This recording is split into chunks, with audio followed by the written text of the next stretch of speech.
तुम्ही पण पेंग्विन वाली व्हिडिओ बघितले असणार आहे. पहिल्यांदा मला सुद्धा वाटलं होतं की हा पेंग्विन डोंगराच्या साईडला जाऊन मरेल, पण नंतर समजून आले की आपण चुकीचं होतो. आपण पूर्ण आयुष्यभर एक सिस्टीम फॉलो करतो, school to college, job to retirement, बस. आणि त्यामध्ये आपण सर्वाइव्ह करत राहतो. त्या पेंग्विननी सर्वाइव्ह करायचा विचार नाही केला. त्याने सिस्टीम इग्नोर केला आणि आपल्यासाठी वेगळा मार्ग निवडला.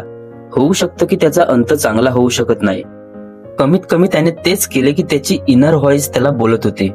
हेच लेसन आहे जे आपण सहसा मिस करतो.